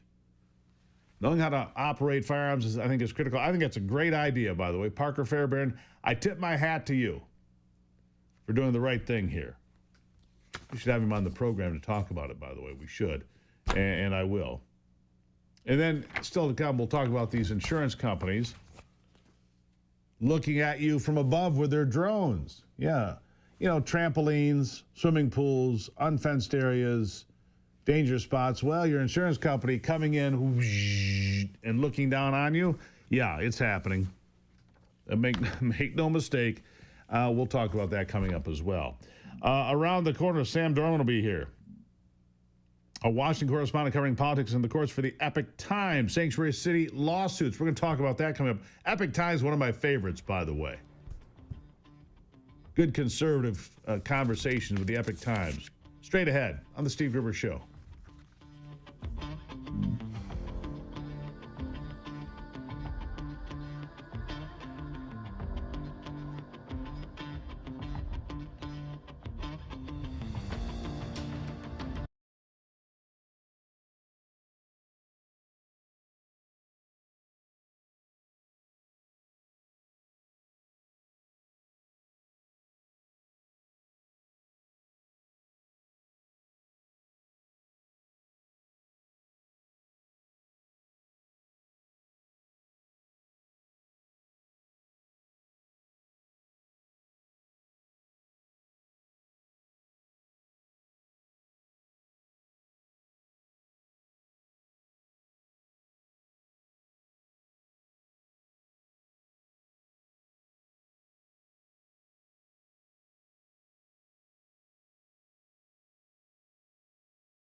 All right. Well, my next guest represents my good friends at the Epoch Times. By the way, they are some of my favorite folks, no question. Sam Dorman is the Washington correspondent covering politics and the courts for the Epoch Times. He's here to talk about these sanctuary city laws. The lawsuits are a battle between state and federal authorities, specifically the Supremacy Clause of the Constitution and the 10th Amendment. Supreme Court rulings are coming out. It's June. And so there are numerous SCOTUS rulings on the way that we need to talk about. Greatly appreciate you being here, Sam. Thanks, Steve. Thanks for having me. Always good to see the folks from the Epoch Times. Some of my favorites. Look, we've got 24 outstanding cases here coming from the court. I've got a whole list of them here. I've been watching for some of them: gender-affirming care for minors, nationwide injunctions, birthright citizenship. That's a big one. Sex and gender in school libraries, Obamacare preventative care panel, age verification for porn websites, and the list goes on and on and on. What cases are you watching that you find especially interesting? Yeah, so you're talking about the gender case in Tennessee, which is called U.S. v. Scarametti, and that's about Tennessee's law attempt to ban hormone therapy and so cross-sex hormones and puberty blockers for minors. And I think that's probably one of the most anticipated cases because it's obviously a hot button topic and it's going to impact how states can regulate this area of law, which has been, growing in this has been a growing practice in the country. And it's obviously really controversial when you're talking about minors. So there's constitutional questions about whether or not this actually falls under, traditional sort of legal questions about sex-based discrimination, or if this is something else entirely because of the way that minors are affected. And then the other one that you mentioned, the porn case, where there's age verification procedures being required in Texas, I think that's also pretty big. In both of those cases, you're talking about the Supreme Court looking at the way that an appeals court reviewed the issue and potentially saying the appeals court has to go back and give the states more leeway in terms of what they can regulate. So it'll be interesting. In either case, they're going to they could change precedent in the way that the First Amendment and the 14th Amendment are applied to these issues. And so it could have long-lasting impacts. Yeah, so speaking of the 14th Amendment, birthright citizenship, there's that Yes. one. They're all kind of tied together because the 14th Amendment, look, it's not even a close argument. The 14th Amendment was never supposed to give people in the country illegally the right to have children and have those children become American citizens automatically. That was never the intent. The intent was to protect newly freed slaves from being targeted by their former owners, if you will, the former slave holders, right? That's what this was about. The idea that it was anything else, it's just dishonest, right or wrong. Well, it's interesting. You're right, because in terms of the 14th Amendment itself, you're right, it was passed during Reconstruction, and it's been kind of expanded to cover all these different issues like abortion, birth control, all these different things that the court has ruled on. And so, like we said, Republicans are arguing basically that the 14th Amendment, although it says that anyone born within the jurisdiction of the United States has citizenship, the question is, what does jurisdiction actually include? And Republicans are saying, no, it's not just any child of an illegal immigrant. It has to be someone that owes allegiance to the country, which is an interesting argument. It's not traditionally how the executive branch has interpreted this, but regardless, it's an interesting case because it is forcing the Supreme Court to go back. I think it's over a century to look at its decision in United States v. Wong Kim Ark, which is about a man who his parents were legally here, and they were questioning whether or not he could receive birthright citizenship. But one thing I do want to note is that besides that, the sort of the more substantive issues about birthright citizenship and what the 14th Amendment actually says, this case in particular is really interesting because it's challenging the nationwide scope of orders that judges issue to block Trump's agenda. Basically, it's challenging. It's challenging this idea that these 600 plus federal district judges can issue nationwide injunctions on spin the wheel, pick your topic. They don't care. They just right. Right. I mean, that's where the real issue is in the crux of this one. So you could have two major issues addressed in a single ruling, correct? Yeah, well, I don't think that the Supreme Court's going to say definitively whenever they release this decision that birthright citizenship is, they're not going to they could say definitively that they think birthright citizenship is protected under the 14th Amendment for illegal immigrants, but it's probably not going to be a final ruling. What they do is they rule on the likelihood of success of the merits when they look at things like injunctions. And so they'll probably make some kind of tentative conclusion about that while making a more firm conclusion about what judges' authority actually includes under Article 3 of the Constitution. So there's the real question, Article 3. And look, it's pretty clear to me and to most people watching that we didn't have these injunctions until about 1960 something, the first one ever happened. And then all of a sudden during George W. Bush's time, they started to go really fast, and now they're just out of control. These judges think they can issue nationwide injunctions on anything. That's why you have a federal district judge in Louisiana ordering the Trump administration that they have to pay Harvard, Ivy League schools. I'm pretty sure there are no Ivy League schools in Louisiana. I checked the map, Sam. They're not there. So to say they're out of the lane is being polite, isn't it? Well, it's an interesting question, and I think it goes beyond Article 3. Like Chuck Grassley was introducing a bill that was attempting to alter federal law. So there's a question of whether or not Congress actually controls the jurisdiction or whether it's Article 3. The Trump administration is focused on Article 3, and they did during oral arguments during this case. So they have exploded, though. I think that's a really important point, is that there was a Harvard Law Review study that talked about how these have increased in both under Biden and Trump, but mostly under Trump. And if you look at the judges who issue these, it's usually from the party opposite of the president that's trying to pass these policies. Well, Sam, a lot of cases here because we only got to about 3 of the 24 outstanding. It is June, though. We could see him today, tomorrow. We could see him all week, next week, the week after that. Sam, you come back anytime for an update, and we'll be right here to talk about it, all right?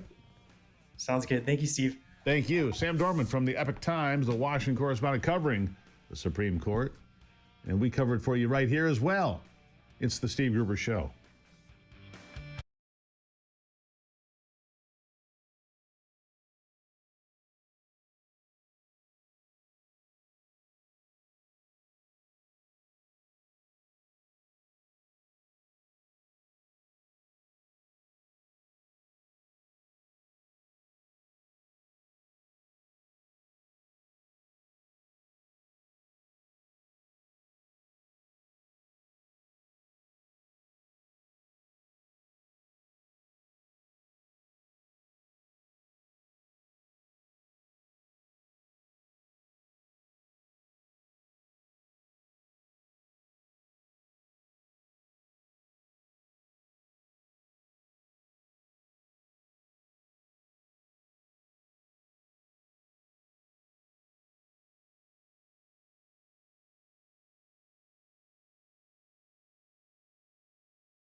All right, so the insurers, these drones, sure, they can get up in the air and look at what you're doing. A growing number of homeowners across the nation finding out the hard way that the insurance companies have an eye in the sky. Yeah, they sure do.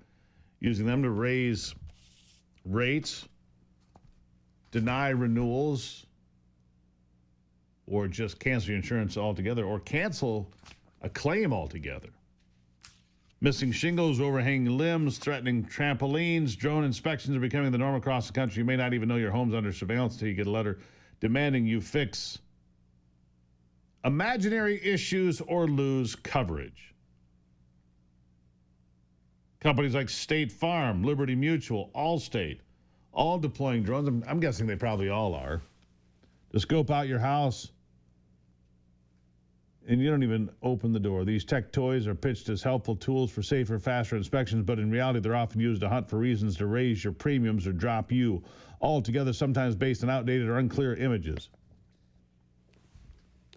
One homeowner got a policy cancellation over what turned out to be a skylight misread of roof damage. Class action lawsuits already circling, alleging privacy violations, shady practices like using grainy drone footage to demand thousands in repairs, and in many states, the insurers don't even have to show you the drone photos. State of Michigan isn't letting insurance companies fly completely out of control, though, under Bulletin 2025-12-INS, issued 6th of June by the Department of Insurance and Financial Services. Insurers must play by a stricter set of rules when using aerial imagery for cancellations, non-renewals, or underwriting decisions. In the bulletin, the DIFS states that when using aerial imagery for non-renewals, cancellations, underwriting claims, handling, and similar activities, the company must comply with all applicable insurance laws and regulations, including laws that address unfair business practice. No canceling over a streaky roof. Got drone pics? Prove it. Transparency required. No surprise attacks. So there you go. You can fight back in Michigan against these drones snooping over your house. Now you know. All right? I'll be right back. It's the Steve Gruber Show.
All right, here we go. Back into it. It's a busy week is going to lay out in front of us. Look, just talking about the Supreme Court, all those decisions are coming quickly, so that's going to have a lot going on for us. We've got what's going on in Los Angeles, obviously, creating all sorts of headlines as well.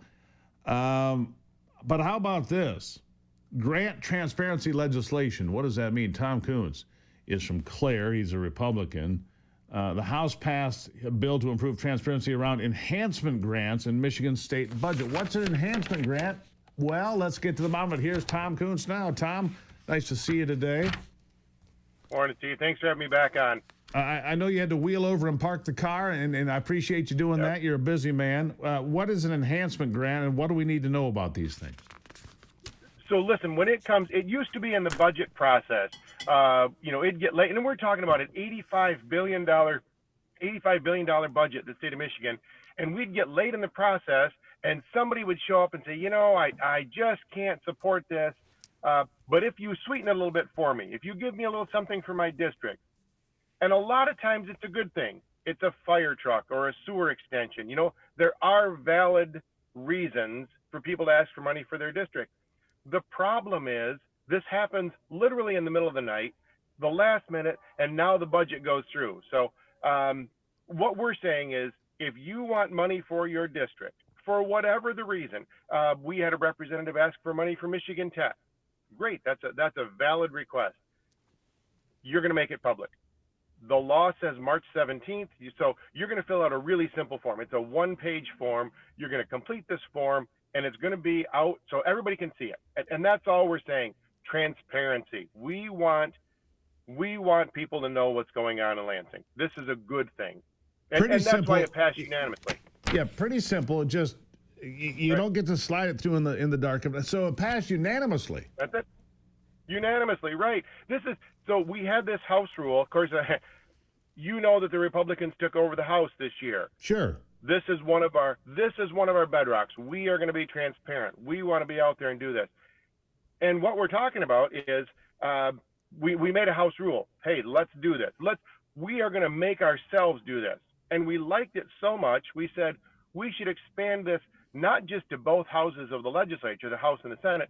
We should make this into a law so when we're gone, when we are not in Lansing anymore, this level of transparency continues.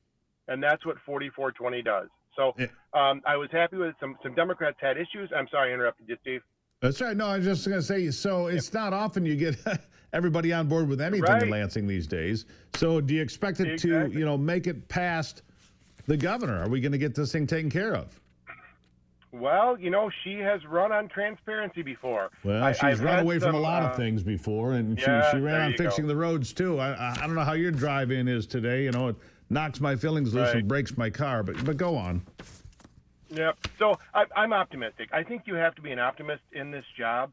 I've had some good conversations with my colleagues in the Senate. They think they can support it. This is one of those questions, and I had some Democrats come to me, and they were hesitant. And finally, it got to the point where I'm like, how can you vote against this? How can you be against this level of transparency? First of all, you're not going to be the only one. If you do this, you're going to bury yourself.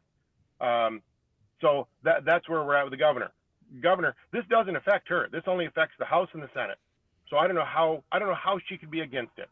Yeah. But you're right. I don't know. Yeah. We'll see. Common sense in Lansing is not always common. We will see because too many times, something that seems pretty obvious ends up not being as obvious as you'd like it to be, and you think it should go all the way through. Now, is it going to the Senate next, Tom? Yes, sir. It'll go to Senate.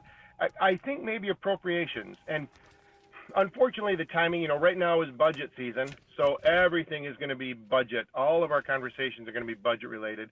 But there is traction here. They know this is coming. The Senate, they didn't come in with any concerns, because we'd asked them, hey, if there's a change you want, what are you looking for? I'm optimistic that our Senate colleagues will move this also.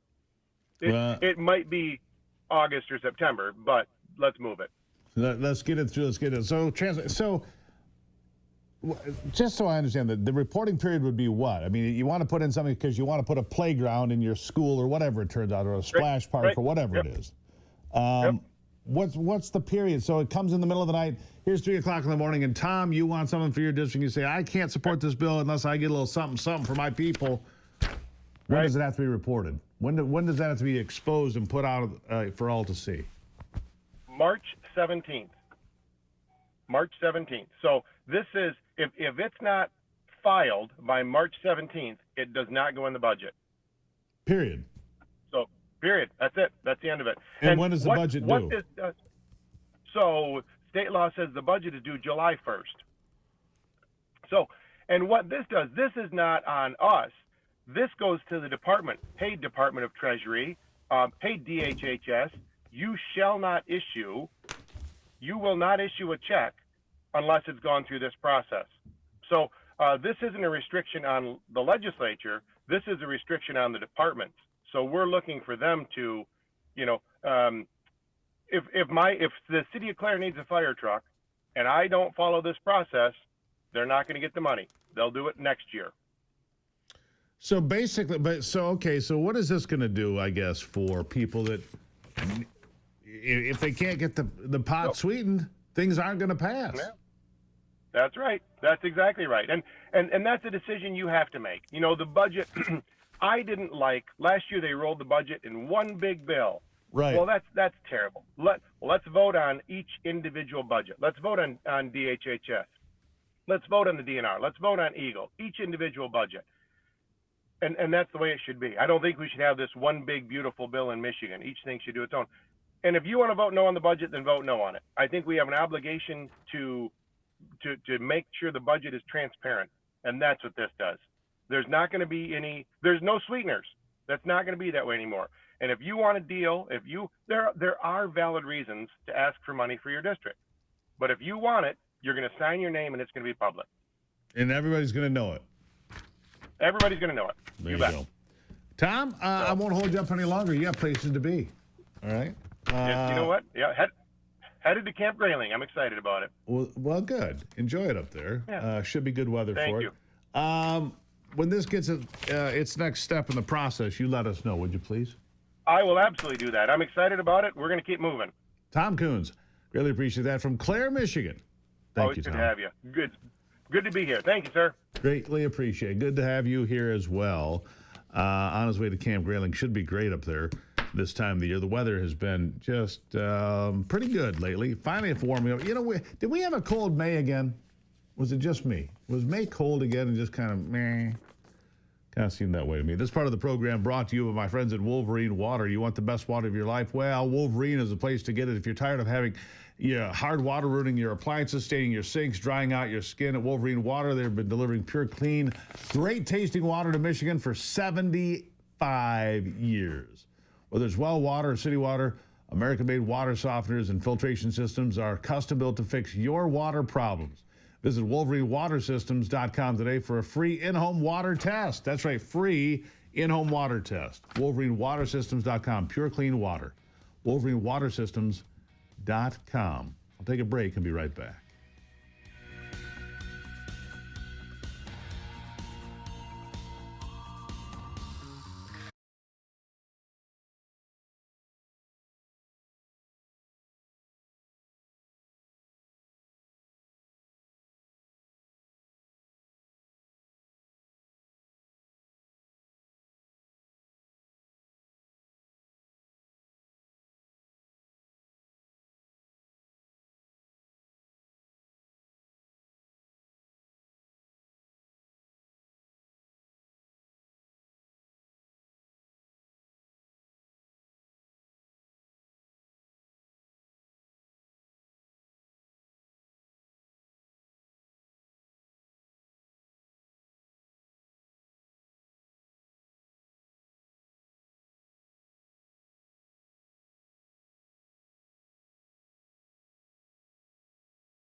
I had a big weekend. Many of you can probably relate to the fact that it was a high school graduation weekend for us. Had a family member graduating and getting them out of high school. Made for a busy weekend. It's that time of the year. Open houses and high school graduations all over Michigan. I don't know if open houses are a thing anywhere else, but they are here.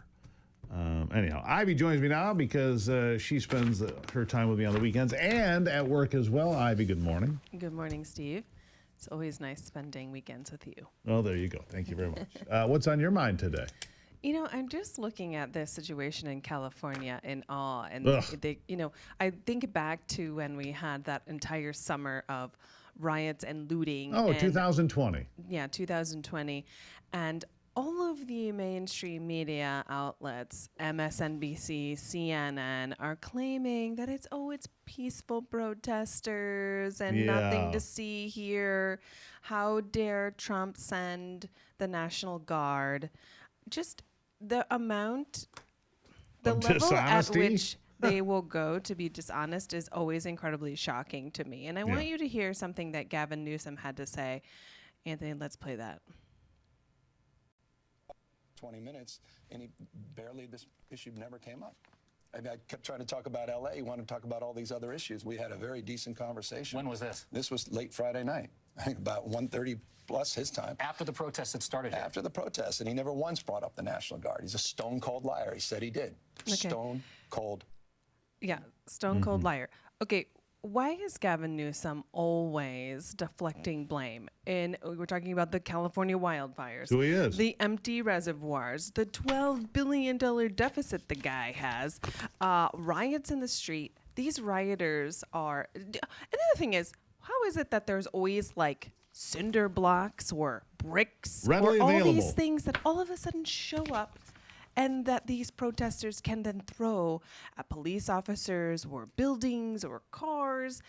It's like magic. It's I mean, like, look at the cars there. All of those cars, all those police cars, they're smashed. The windows are smashed. The officers are running for cover because they're getting hit with concrete. And for those of you listening in, it's a bridge, and the protesters are on the bridge, and they're throwing rocks at the police officers, trying to get to their their vehicles. I actually witnessed one guy get hit in the head with a giant boulder. It wasn't like a little tiny rock; it was just giant, freaking boulder. And that's peaceful. No. Burning cars is peaceful. Looting, I think I saw T-Mobile, shoe stores, any type of stores. The go Michael in and Jordan steal. store got looted. Yeah. Badly, so nothing says social justice quite like stealing shoes. Sure. And then there was also, I saw a guy trying to defend his mini mart type place. They raided him, one guy ran and took you have lighters at the counter there, stacks of like Bic lighters. Yeah. That was the thing he grabbed, a tower of Bic lighters, stole that. Okay. Food, liquor, beer, blah, blah, blah. Unreal. But looting. That's the new social justice vehicle. And a lot of these folks are flying Palestinian flags, Mexican flags, burning American flags. It's like if it's that horrible of a place, I would think that you would be lining up to get deported. Yeah, go to Mexico, go to Palestine or whatever, do whatever. That's what I don't understand. It's like, oh, America's such a bad place. It is. Okay, so then what's wrong with deportations? Right. Hey, we're doing you a favor because you hate America so much. Yeah, exactly. We done you a solid, right? We did you a solid. Get on out. The other thing that just has me all wound up is this Simone Biles taking good a Lord. hit What at happened to Riley her? Gaines. I don't know if you saw that at all, but she totally was like hammering Riley Gaines on the transgender issue. Right, Simone Biles saying that she thinks that transgender should be participating in sports. Really? Should they participate in your sport? Seven-time world champion? Would you have won those world titles if you were competing against men? The answer is no. How about you do the Iron Cross, Simone? There's a reason the Iron Cross isn't offered in women's gymnastics because there are differences between men and women. I cannot believe Simone Biles came out and stepped on that landmine. I can't either, to be honest with you, because it's she's clearly not in touch with what's happening in the real world here. Right. Which is, hey, biological men should not be participating in women's sports. And how about all of these young women who look up to her as this beacon of hope for the future to just say, no, I'm so sorry, but your first place position is going to be given to a biological man because that's right. And the fact that you work so hard to get to the #1 position as a woman, that's not good enough. Yeah, Simone Biles, here's what Riley Gaines said. Simone Biles basically incinerated her entire legacy in 2 tweets. Yeah. Yeah. I think a lot of people are outraged by this. And I think it was just sometimes I think celebrities and athletes just need to take a moment and stay in their lane. Stay in your lane. Yeah, you have no freaking clue what you're talking about. And first of all, how dare you? You're a woman, and you have actually she owns a gymnastics gym, and she teaches young women how to become these amazing gymnasts. I mean, really? What you're completely so out of touch. Yeah. Like, stop it. Fierce backlash she got. Oh yeah. Because Biles called Riley Gaines, who I've met a number of times and I think have tremendous respect for, 16-time All-American Riley Gaines at the University of Kentucky, called her truly sick because she says that men should not be in women's sports. Really? Truly sick? Truly sick. What's truly sick is Simone Biles. Giving a championship to a biological male when a woman or a girl worked really freaking hard to get there. Yeah. That's what's wrong. That's what's truly sick. And this continues to happen even today. There was that with the one gal, the one softball team has a biological male pitcher, just won them state. I think it was a state championship. State of Minnesota. State of Minnesota. And so we hear these stories every month about something going on. And it's just like everyone's looking at it going, what? Come on. Well, let's get a little taste of reality here. And for those of you who don't know that, Riley Gaines' story is when she lost to the swimmer, the male swimmer. The guy, right? They actually tied, and they would not allow her to hold the trophy to get pictures. He was only allowed to do it. Exactly. He, she, whatever. Absolutely, he, she. I mean, come on. I gotta go. All right. Gotta leave it there. Ivy's fired up. It's okay. Love you, Ivy. Love you. All right. Take a breath. We'll be back. Some final thoughts.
At Caught LA is a website. I guess it's a handle actually on X at Caught LA. Caught on tape basically is what it is. Numerous Waymo cars. They're the driverless cars with all the cameras and stuff on them. If you've never seen one, they're in big cities. I saw a couple in D.C. when I was there last week. Several of them were burned in the middle of the streets. Several were burned. Autonomous vehicles. And in California, apparently they hate them anyway because they're forced by regulators to make loud beeping noises. Residents of Santa Monica complaining and protesting the frequent noise pollution from Waymo drive. Maybe that's what the protests are all about, are driverless cars that make too much noise. Maybe we've misunderstood it all. It's a driverless ride-hailing company operating in multiple states. The driverless electric cars with rotating sensors were initially viewed as a novelty. Some residents have begun to complain that they're charging generate lots of noise. The beeping never seems to stop, largely due to state regulation requiring electric vehicles to audibly reverse like delivery trucks. They beep as they back out of the charging spots and beep as they reverse to navigate around each other. They beep in the morning as they head out to pick up early passengers. Beep late at night as they return to charge up. They beep all the damn time, apparently. Beep, beep, beep. People are just wildly upset over the Waymo cars. Beep, beep, beep. You know? I've never ridden in one. I find them spooky. To be in a vehicle that has no driver, I just find that spooky. Whether they beep or don't beep, it's just frightening to me. Anyhow, I'm going to leave it right there for today. And I'm going to say, fight the good fight, keep the faith. God bless America. I'm Steve Gruber. This is the Steve Gruber Show. And remember, only you, my friends, can save America. Very nice.